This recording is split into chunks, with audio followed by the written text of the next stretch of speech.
Tantor Audio, a division of Recorded Books, presents The Inevitable, Dispatches on the Right to Die, by Katie Engelhart.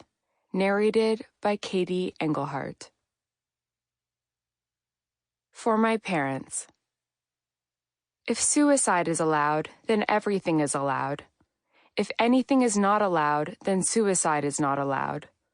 Ludwig Wittgenstein, Notebooks, 1914 to 1916. How can reason not reasonably detest and fear the end of reason? Julian Barnes, Nothing to be Frightened of, 2008. A note on sources.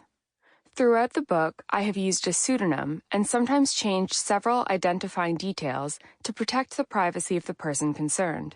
Otherwise, all names and details are real. Introduction. Betty said that she would go to Mexico herself. I'm going to do it, she told the others. Lots of people went to Tijuana, but Betty chose Tecate, a small city off Federal Highway 2, surrounded by mountains.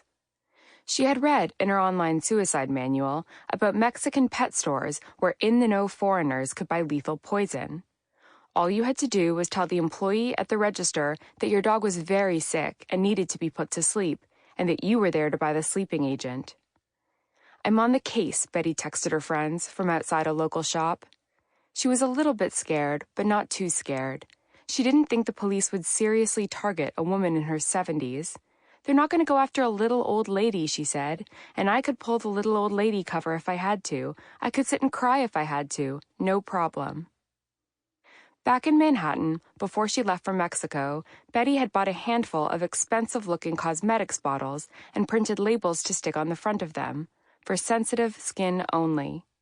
The idea was that she would transfer the pet store poison into the decoy containers before driving back over the border into California and flying home. The drugs would belong jointly to her and her two best friends. They would hold on to them, quietly, in their respective Upper West Side apartments until someone got sick. We have a pact, Betty said. The first one who gets Alzheimer's gets the Nembutal. The fast-acting barbiturate would put the drinker to sleep quickly, but not suddenly. Once she was asleep, her breathing would likely slow over the course of 15 or 20 minutes before it stopped. Betty told me this shortly after we met. It was at a wedding. I was a friend of the bride, she was the mother of the groom. We first spoke outside, on the lawn, beside an old canoe filled with melting ice and bottles of white wine. Later, we talked at her apartment, which had chandeliers in the hallways and a rheumatic wood-paneled elevator. Betty's reading glasses hung from a cord around her neck, and she put them on and took them off and put them on again and again as we spoke. I hadn't been looking for her. We met by chance. But when I told Betty about the book I was writing, she laughed and said that she had a story for me. By the time I heard it, I had interviewed enough people to know that all across America, sick and elderly men and women are meticulously planning their final hours, sometimes with bottles from Mexican pet stores, or powders from drug dealers in China, or gas canisters from the internet, or help from strangers. I also knew that while most reporting about the so-called right to die ends at the margins of the law, there are other stories playing out beyond them. Away from medical offices, legislative chambers, hospital ethics committees, and polite conversation. I knew that this was where I wanted my book to begin. It had recently occurred to Betty that she had no interest in growing very old or dying very slowly. An old friend was in his 90s, and it depressed her to see him still hanging around. It depressed him, too. He was brittle and bored, and all his friends were dead already. And still he drifted, almost passively, almost without meaning to, from treatment to treatment. The end of life was strange that way. Betty blamed his doctors, and in turn, all doctors. Their whole education is, save a life, save a life, save a life. Sometimes they forget what terrible shape people are in. She believed that it was better to cede to the limits of medicine than to fight them. Her own husband had died quickly enough. 75 years old, cancer. Still he suffered. Sometimes he cried. In his final days, Betty imagined taking firm hold of a pillow and smothering him, partly because she thought that's what he would have wanted, but also because she couldn't bear to see him that way. In the end, he grew so agitated that doctors gave him enough painkillers to knock him out. He spent 3 days in a morphine-induced languor and then died. Betty and her friends agreed that they would never let themselves get to that place, and also that they would never rely on a physician to help them, because who knew where the bounds of a doctor's mercy lay? Betty had learned about the Mexican drug from an online suicide manual, the Peaceful Pill Handbook, which was published by a fringe right-to-die group called Exit International. "You're only going to die once," its author said. "Why settle for anything but the best?" The handbook taught Betty that there was an alternative path. She could kill herself when she wanted to, only it wasn't as straightforward as most people assumed, if the end goal was a death that was foolproof and quick and painless. Reading through the text, Betty learned that many people try to end their lives and fail, on the weakness of their resolution or by the foibles of their chosen poison, weapon, severed artery, or high-rise window. Or they take a handful of painkillers and die in writhing agony. Older methods of life ending had also been rendered impractical by advances in medicine and technology, which generally made the world safer, but also made it harder to achieve an easy death. Environmental regulations on the automobile industry had lowered permissible carbon monoxide emission levels, which made it more difficult to end a life by asphyxiation in the old way, running a car in a closed garage and funneling exhaust gas in through the window. Coal gas ovens had been replaced by less lethal natural gas equivalents. First-generation sleeping pills had been phased out and replaced with medicines that weren't as easy to overdose on. Even sympathetic doctors would have a hard time prescribing lethal pills to sick and dying patients like they used to, discreetly and quietly and with important things left off the patient's medical charts.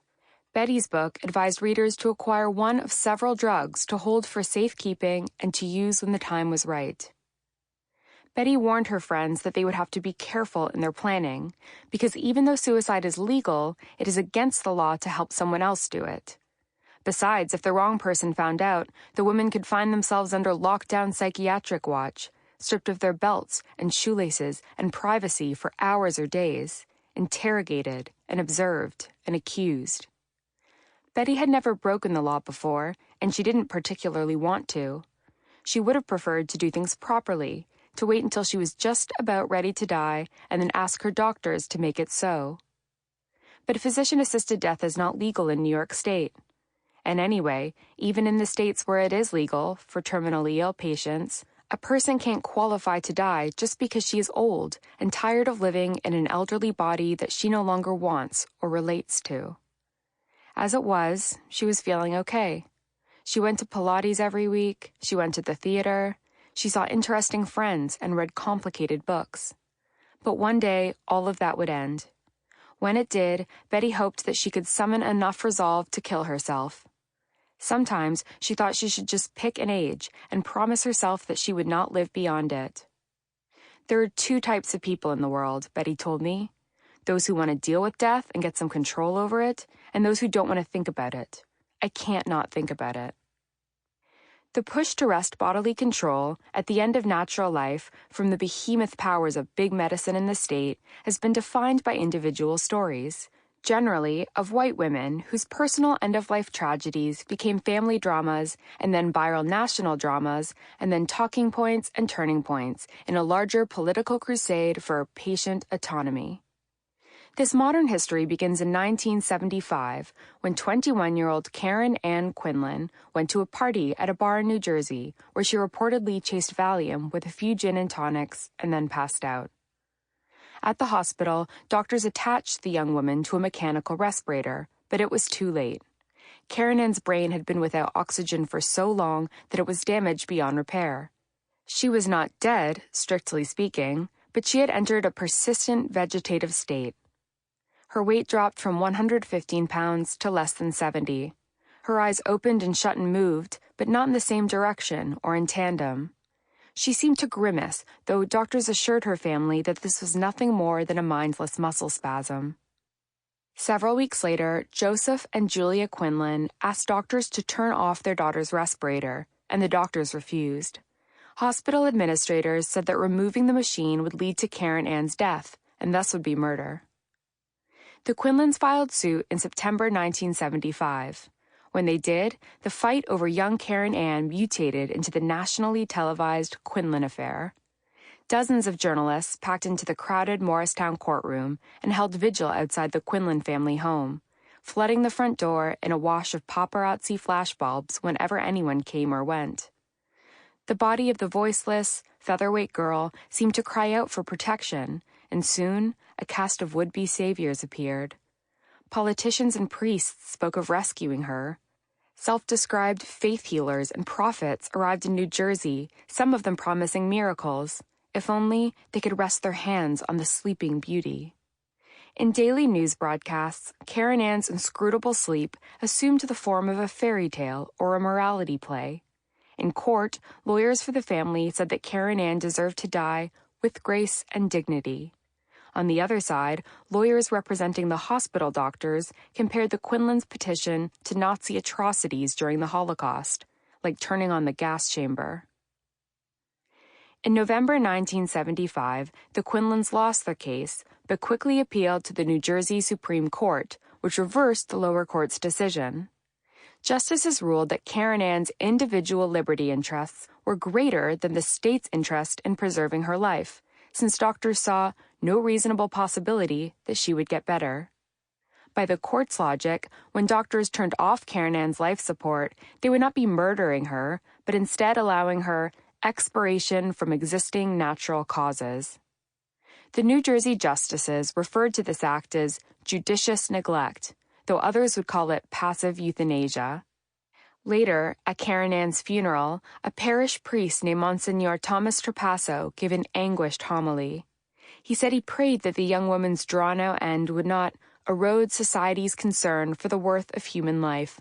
Only time will tell the full impact that Karen Ann's life and death will have on future ethical practices. In 1983, 25-year-old Nancy Cruzan lost control of her car in Carthage, Missouri, while driving home from her job at a nearby cheese factory. She was found face down in a ditch, not breathing. Again, doctors declared the patient to be in a persistent vegetative state and put her on life support. Again, the woman's parents insisted that their daughter would have preferred death to a vegetative life, and they asked for her feeding tube to be removed. Again, hospital administrators refused. And once again, the young woman lay in her hospital bed for days and months and then years, her hands and feet contorted inward at unholy angles, and her body still, save for the occasional eye flutter or seizure or round of vomiting. This time, the patient's fate was decided by the U.S. Supreme Court, which in 1990 issued its first ever ruling in a right-to-die case. In a 5-4 split, justices decided that any competent individual had the right to refuse any medical treatment, regardless of her prognosis or how effective a treatment might be. A patient could, for example, turn down medicine that would save her life. Also, family members and healthcare proxies could refuse treatment on behalf of an incompetent patient, as long as she had left clear evidence of her wishes. Some right-to-die advocates celebrated the decision, but for many Americans, there was a creepy element to the court's ruling. Judges had established a right that many people assumed they already had, and always had. When Nancy's feeding tube was finally withdrawn, she took 12 days to die. It was reported that her lips blistered and cracked and began to protrude. Her tongue swelled and her eyelids dried shut. Americans following her story were left to wonder whether withdrawing a machine and letting a person die of dehydration was so different from letting a doctor give a lethal injection to quickly end a patient's life, and which was better. Even a dog in Missouri cannot be legally starved to death, said one reverend, who traveled from Atlanta to stand outside the hospital as Nancy's body gave way. That same year, a 26-year-old named Terry Schiavo went into cardiac arrest at her Florida home and inspired yet another right-to-die battle. This one pitting the woman's husband against her parents, with both sides claiming to speak for the unspeaking Terry, who had not left behind a legal will. Over the course of 15 years, Terry's feeding tube would be inserted, then withdrawn, then reinserted on the orders of a judge, then withdrawn again, then reinserted again on the orders of then Florida Governor Jeb Bush, before finally being removed forever in 2005. Through these women's stories, a debate over the limits of lawful medical care transformed into a more aching conversation about fundamental rights and eventually into a campaign to take the patient autonomy movement even further. In 1994, Oregon residents passed Measure 16, making the state the first place in the world to legalize, by vote, what was then called assisted suicide, but which now, in the vocabulary of political lobbyists and patients who struggle to distance their cause from the laden S word, is often called medical aid in dying, MAID, or physician-assisted death, PAD. After a string of legal challenges and a repeal campaign backed by nearly $2 million of Roman Catholic Church funding, the law went into effect in 1997. The Oregon Death with Dignity Act became a historic and moral turning point for the country and the world, a tilt toward utopia or dystopia, depending on your view of things. A year later, in 1998, an 84-year-old Portland woman with metastatic breast cancer became the first person in the United States to legally die with her doctor's help. The woman was known to the public as Helen, and when she first told her doctor that she wanted to die, he said he didn't want to be involved. A second doctor advised her to enroll in hospice care and wrote in his notes that Helen was probably depressed. Helen found a third doctor. At her first appointment, she arrived in a wheelchair attached to an oxygen tank. She explained that she had enjoyed living, but that each day was now worse than the day before it. Dr. Peter Reagan sent Helen to a psychiatrist, who spent 90 minutes evaluating her mood and competency before determining that, in fact, she showed no signs of depression. Reagan, in turn, wrote the woman 3 prescriptions, 2 for anti-nausea drugs and the other for a barbiturate called secobarbital. Before the Oregon law passed, Reagan told me, he had been in enough situations where patients asked me for aid in dying. I turned it down because it wasn't legal. I knew there was a demand, and I felt sick from that demand. I felt sick that I couldn't help people. But other doctors, Reagan knew, had helped their patients anyway, in the hospital shadows. In a 1996 survey in Washington state, 12% of doctors said they had received 1 or more explicit requests for physician-assisted suicide, and 4% had received 1 or more requests for euthanasia. A quarter of patients who made those requests were given lethal prescriptions. In a separate 1995 study of Michigan oncologists, 22% admitted to having participated in assisted suicide or active euthanasia. And, of course, there was Dr. Jack Kevorkian, who had become his own national scandal in 1990, after he helped a 54-year-old Oregon woman take her life in the back of his beat-up Volkswagen van. The Oregon law required patients to self-administer their lethal medications, so it was Helen who raised the glass of barbiturate to her lips. It took about 20 seconds for her to swallow all the liquid. She was at home with her 2 children in the evening. When it was over, she asked for some brandy, but because she wasn't used to alcohol, she choked a little on the drink. Her daughter Beth rubbed her feet. Dr. Reagan took her small hand in his larger hand and asked how she was doing, and Helen's response to him was the last thing she said. Tired. It was an inauspicious first. It just happened, Dr. Reagan told me. He had been a workaday family doctor in Portland. When he agreed to help Helen, he didn't have any idea that her death would be the first. Then Helen's story hit the papers. While doctors, religious leaders, and politicians continued to debate the ethics of allowing physicians to help terminally ill patients kill themselves, wrote New York Times reporter Timothy Egan, the issue took a sharp turn from the abstract today. Afterward, Reagan's name was leaked to reporters, and he wondered what would happen to him. Would people throw rocks through his windows? Would they do worse, like they did to abortion doctors? But they did neither. Reagan continued to write prescriptions. From the start, those opposed to physician-assisted death worried that any right to die would evolve, by tiny and coercive steps, into a duty to die, for the old, the enfeebled, and the disabled. A professor at the Oregon Health and Science University described it more bluntly. There was a lot of fear that the elderly would be lined up in their RVs at the Oregon border. But on the other side, advocates argue that a constitutional right to life had been perverted by the exigencies of modern medicine, that it had become, for most Americans, even ones who wanted to end their lives, an enforceable duty to live. Under the Oregon Death with Dignity Act, an eligible patient has to be terminally ill with a prognosis of 6 months or less to live. Prognostication is a fuzzy science, notoriously imprecise, and so 2 independent physicians must be in agreement.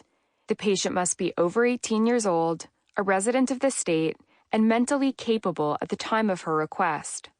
If her doctor suspects that her judgment is impaired, for instance, by a psychological disorder, she should be sent for a mental health evaluation.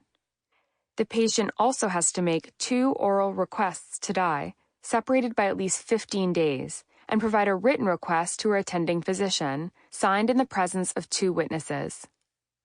Under the law, the patient's doctor is obliged to explain alternatives to assisted death, like pain management and hospice care, and also to request that she not end her life in a public place. The doctor will recommend that the patient notify her family members, but cannot require it. At the heart of the law is the self-administration requirement.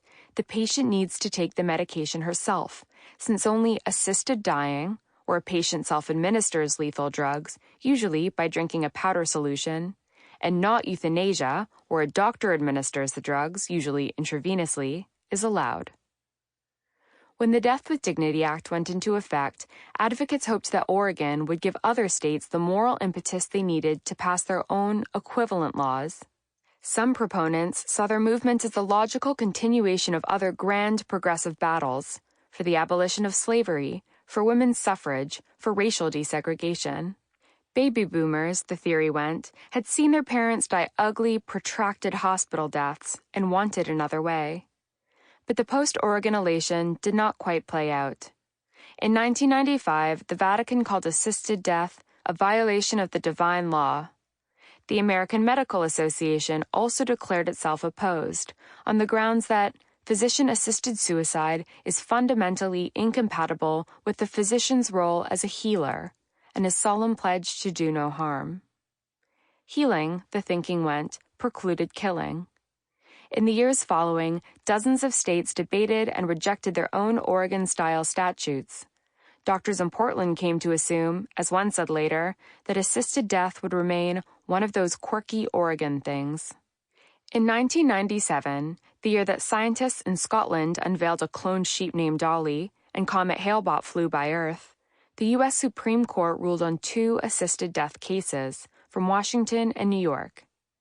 In both cases, justices unanimously decided not to overrule state-level bans on physician assistance in death. In doing so, they concluded that physician aid in dying was not a protected right under the U.S. Constitution. In other words, there was no right to die, or right to die with dignity, or even, in the words of Justice Sandra Day O'Connor, a generalized right to commit suicide. Instead, the Supreme Court sent the issue back to the laboratory of the states. In his principal opinion, Chief Justice William Rehnquist emphasized the state's interest in protecting vulnerable groups, including the poor, the elderly, and disabled persons, from abuse, neglect, and mistakes. He also alluded to the slippery slope argument that had become a backbone of opposition thinking.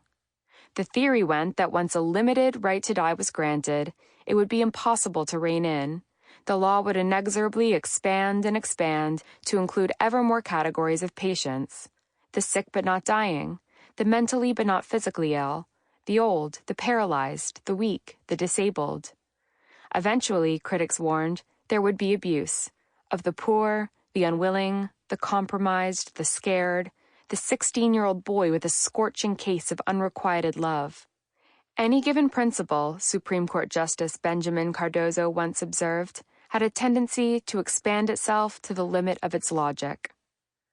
In his first book, The Future of Assisted Suicide and Euthanasia, current Supreme Court Justice Neil Gorsuch argued that the very existence of a law on assisted death would be ethically corrosive, hurtling us toward cheap death and forced killing.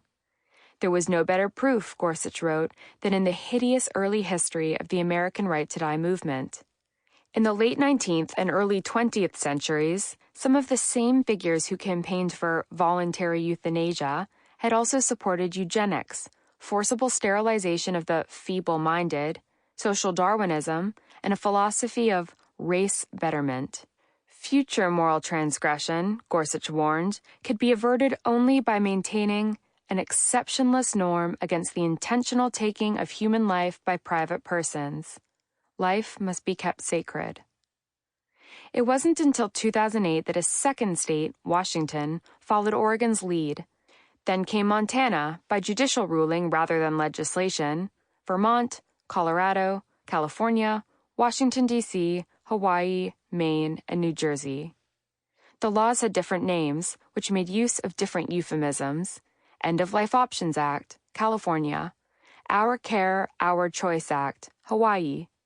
Patient Choice and Control at the End of Life Act, Vermont. Today, more than 20% of Americans live in a state where physician assistance in death is legal for terminally ill patients, and they're happy about it. According to a 2017 Gallup survey, 73% of U.S. adults believe that a doctor should be allowed to end a patient's life by some painless means if the patient wants it and has a disease that cannot be cured. That show of support, however, drops to 67% when people are asked instead whether doctors should be allowed to help a patient commit suicide if the patient requests it. Language both reflects and shapes opinion, and the S word still carries its weight. In Oregon, numbers have remained small, around 3 out of every 1,000 deaths. In 2019, 290 patients got a lethal prescription, and 188 died by ingesting lethal drugs. From state data, we have learned some things about these people. The vast majority have cancer, while others have heart disease, lung disease, and neurological illnesses like amyotrophic lateral sclerosis, ALS, or Lou Gehrig's disease. The patients are, more often than not, white and over 65 and middle class, married or widowed, with some college education. They score low on measures of spirituality. Almost all have health insurance, and most are already enrolled in hospice care. In a recent lecture, the psychiatrist and researcher Dr. Linda Ganzini joked, to a crowd of public health professionals, "I don't know of a situation or condition in medicine that we've worried so much about for which the risk factors have been wealthy, white, and insured." Aid in dying patients, Ganzini suggests, are accustomed to getting their way in life, and so are fixated on being in control around death. To that end, they are undaunted when it comes to challenging doctors in white coats or negotiating their way around institutional obstacles. They have the time and the temperament and the capital to figure out what they want and then get it. Other researchers have offered additional theories. They note that African Americans are generally less likely to access end-of-life care, including palliative and hospice care, and speculate that these same disparities and discriminations extend to aid in dying. They observe that lethal medications are expensive and aren't always covered by insurance, and so are sometimes unaffordable. They insist that certain demographic groups take better care of their elderly than others, and so, presumably, have fewer older people wanting to kill themselves. They chalk it up to differences in religiosity and communal belongingness and moral values. We do know something about what motivates patients to choose early death in the states where aid in dying is legal. What surprised me most, looking through Oregon Health Authority data, was that most people who ask to die are reportedly not in terrible pain, or even afraid of future pain. The vast majority cite losing autonomy as their primary end-of-life concern. Others worry about loss of dignity, loss of the ability to engage in enjoyable activities, and losing control of bodily functions. Where pain enters the equation, it is a fear of future pain, or a wish to fend off forthcoming pain, or sometimes the here and now psychic pain of not knowing how much more pain will come. Will it be a good death or a bad death? The uncertainty is what lends the question its urgency. Patients in Oregon must have a terminal illness to qualify for assisted dying, but in the end, they choose to die for more existential reasons, in response to suffering that falls outside the established borders of modern medicine. This book incorporates medicine, law, history, and philosophy, but it is not a book of argument, and it is not a comprehensive accounting of the right to die movement in the United States or anywhere else. Primarily, it is a collection of stories and conversations and ideas. My work began in London in 2015 when I was working as a journalist at... Sample complete. Ready to continue?